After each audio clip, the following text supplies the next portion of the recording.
Here's an idea. We can learn a lot about surveillance culture from a meteorite? As it turns out, Chicken Little might have been onto something. The sky is in fact falling. In Russia, at least. On February 15, 2013, a 55-meter diameter, 10,000-ton meteorite broke through the atmosphere over Chelyabinsk, Russia, and caused a blast which leveled buildings, broke windows, and injured 1,000 people. Astrophysicist extraordinaire and snazzy dresser Neil deGrasse Tyson had some awesome insight into this, saying that it's something that could happen every 10 years. Heck, it could happen every year for all that we know. Most of the Earth is covered in water where there aren't any cameras, so we can't see what's going on. Which actually brings up an interesting point. There were a lot of videos of this meteorite. Like, a lot. And why were there so many videos? Because of car accidents. Well, sort of. Because of Russian law. Well, okay, let's back up a second. You see, in Mother Russia, car drives you. I'm sorry, I feel like I had to. Okay, so really though, Russian roads have a reputation for being more than a little dangerous. Cultural norms about speed, driving etiquette, and traffic laws have led to the development of a driving culture which is, shall we say, adventurous. There are a lot of accidents. And add to that corrupt police officers and even corrupt insurance companies, and that is where the cameras come in. Many Russian drivers have dash cams installed so that whenever anything insane or fishy happens, they have video proof of the shenanigans. Shenana-proof. But as it turns out, if you give the world's largest country with the craziest driving style the largest distribution of mobile cameras, turning them into some kind of crazy four-wheeled camera swarm, you're gonna see some weird stuff. And that is just science. It's science. Crazy car accidents, lots of near misses, fist fights, cows, horses, logs, and yes, the collision of a space rock with the Earth's atmosphere. Because of the size and location of the meteorite, this is arguably the first time such a huge number of normally grindhouse-style scene-capturing cameras all see the same event. The upshot being that thanks to Russia's 1 million dash cams, the world can experience this awesome event. From every angle. What's that? Oh, 1 million? Yeah, no, that's not an exaggeration. 1 million. And it's not just Russia either. Dash cams are in plenty of places where the roads resemble a game of Mario Kart.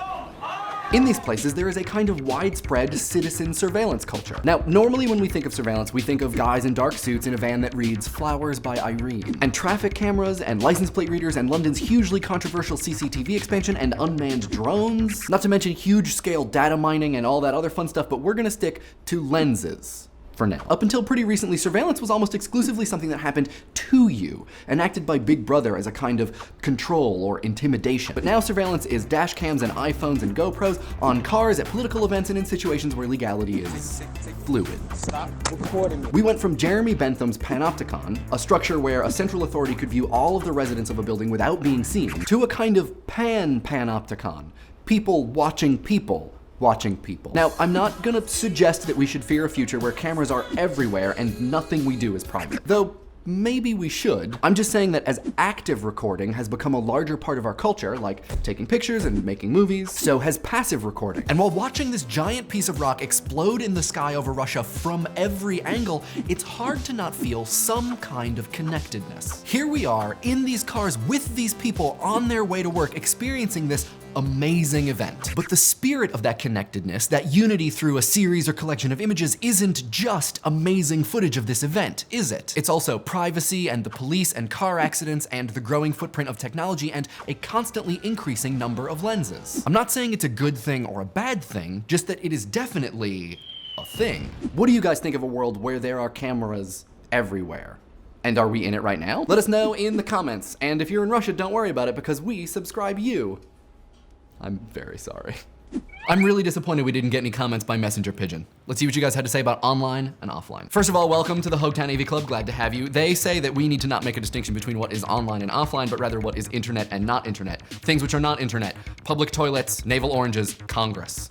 And I'm sure many other things. The Rock647 says that metaphorical language isn't necessarily going to stop us from understanding something because it's a thing that we use in language all the time, describing like fighting off diseases or defending your points, and that it's not really gonna change our relationship to the internet. I think it's a little bit of a chicken and the egg though, because the way that we build the internet and the way that we talk about it are so closely related that if we were to use completely different words, like instead of surf, you used fly, like would that change the way that you think about what you do on the internet? I don't know. Maybe? Irish Kyle 21 makes the very astute observation that the online-offline distinction is one that you can only really consider if you are in a socioeconomic position to consider it. Well received. Vilnius Krumans makes a comparison between online, offline, and being a member of a community. And this is a great comment, so we'll just pause here so you can read it.